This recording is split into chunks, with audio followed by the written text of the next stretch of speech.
യാത്രയും നമുക്ക് വ്യത്യസ്തമായ അനുഭവങ്ങളാണ് തരുന്നത്. അത് വലിയ യാത്രയായാലും ചെറിയ യാത്രയായാലും. ഇന്ന് ഒരു ചെറിയ യാത്രയെക്കുറിച്ചാണ് പറയാൻ പോകുന്നത്.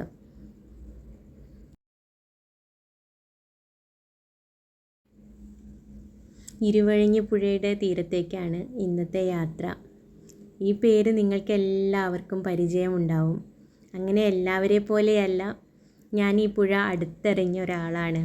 ഞാൻ മുക്കം ആനയാങ്കുന്ന് സ്കൂളിലാണ് പഠിച്ചത്. ഓരോ ദിവസവും ഈ പുഴ കടന്നു പോയിട്ടുണ്ട്. പുഴയുടെ വേനൽക്കാലം ആകുമ്പം നടന്നു പോയിട്ടുണ്ട്. കുറേ കാലം തോണിയിൽ പോയിട്ടുണ്ട്.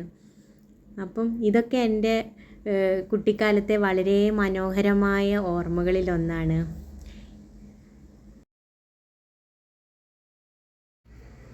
അങ്ങനെ അന്ന് പാലം അങ്ങനെയൊന്നും ഇല്ലായിരുന്നു കേട്ടോ. അതുകൊണ്ടാണല്ലോ നമ്മൾ തോണിയിലൊക്കെ പോയത്. ഇപ്പം അവിടെ വൈബ്രിഡ്ജ് വന്നിട്ടുണ്ടെന്ന് കേട്ടു. എനിക്ക് കാണാനൊന്നും പറ്റിയില്ല. അങ്ങനെ ഈ ആഴ്ച എന്തായാലും വീക്കെൻഡിൽ മുക്കത്തുള്ള വൈബ്രിഡ്ജ് ഒന്ന് കാണണം, ആ പുഴയുടെ തീരത്തൂടെയൊക്കെ ഒന്ന് നടക്കണം എന്ന് കരുതി. അങ്ങനെ മോളെയും കൂട്ടിയിട്ട് പോയതാണ് കേട്ടോ.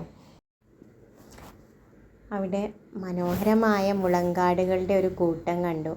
വളരെ ഭംഗിയുള്ളൊരു പാർക്ക് പോലെ തന്നെയുണ്ട്. എന്നാൽ അങ്ങനെ ഒരു മോഡേൺ ഫെസിലിറ്റി ഒന്നുമുള്ള പാർക്കല്ല. കുറച്ച് മുളങ്കാടുകളുണ്ട്, കുറച്ച് ഊഞ്ഞാലുണ്ട്.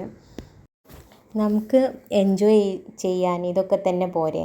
ഇതിലപ്പുറം എന്താ വേണ്ടത്?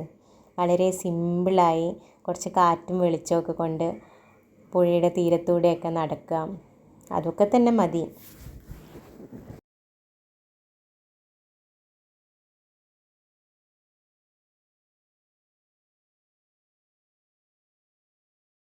അങ്ങനെ പുഴയുടെ ഭംഗിയും മുളങ്കാടുകളുടെ ഭംഗിയൊക്കെ ആസ്വദിച്ചു കൊണ്ടിരിക്കുമ്പോഴാണ് താറാവിനെ കാണുന്നത്.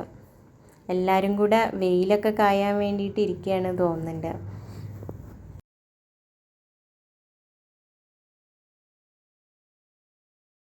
നമ്മളിതൊക്കെ കുറേ സമയം നോക്കി. ഞാനിങ്ങനെ വിചാരിച്ചു, ഇതെന്താ ഇങ്ങനെ കരയ്ക്ക് നിൽക്കുന്നത്? ഇനി വെള്ളത്തിന് ഒഴുക്കുണ്ടായിട്ടാവും ചിലപ്പോൾ പുഴയിലേക്ക് ഇറങ്ങാത്തതെന്നൊക്കെ വിചാരിച്ചിരിക്കുകയാണ്. അപ്പോഴാണ് ഓരോരുത്തരായിട്ട് നീന്താൻ തുടങ്ങി. എല്ലാവരും നീന്തി മറുകരയിലേക്ക് പോകുന്ന കാഴ്ച കണ്ടത്. അത് വളരെ രസമായിരുന്നു കേട്ടോ കാണാൻ. അങ്ങനെ ആ കൂട്ടത്തിലുള്ള എല്ലാവരും അവിടുന്ന് നീന്തി പുറത്തേക്ക് പോയി കേട്ടോ. എന്തൊരു ഐക്യം അവർ തമ്മിൽ. നമ്മൾ മനുഷ്യരെക്കാളും ഐക്യം കൂടുതൽ മൃഗങ്ങൾക്കാണെന്ന് തോന്നുന്നു.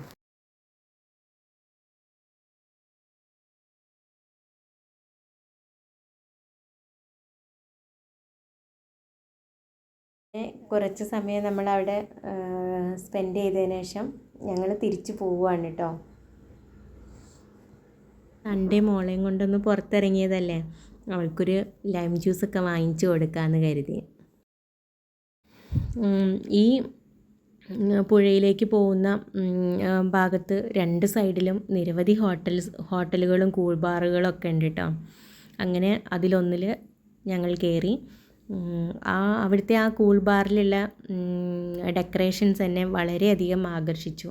ലൈറ്റും അവിടെയുള്ള പെയിൻറ്റിങ്സ്, പിന്നെ ചെറിയ ഹോം ഡെക്കർ ഐറ്റംസൊക്കെ അവിടെ വെച്ചിരുന്നു. അതൊക്കെ നല്ല ഭംഗിയുണ്ട് കാണാൻ. അങ്ങനെ അവിടുത്തെ കാഴ്ചകളൊക്കെ കണ്ടിരിക്കുമ്പോഴേക്ക് നമ്മളെ ലൈം ജ്യൂസ് വന്നു കേട്ടോ.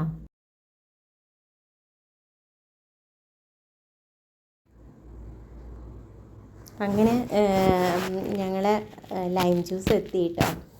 ലൈറ്റ് പിങ്ക് കളറിൽ ഒരു വെറൈറ്റി ആയിട്ടുള്ള ലൈം ജ്യൂസായിരുന്നു. വളരെ നല്ല ടേസ്റ്റായിരുന്നു കേട്ടോ. ജ്യൂസ് കുടിക്കുന്ന സമയത്ത് അവരോട് സംസാരിച്ചപ്പോഴാണ് അവർ പറയണത് ഇന്നലെയാണ് ഈ ഷോപ്പിൻ്റെ ഉദ്ഘാടനം കഴിഞ്ഞതെന്ന്.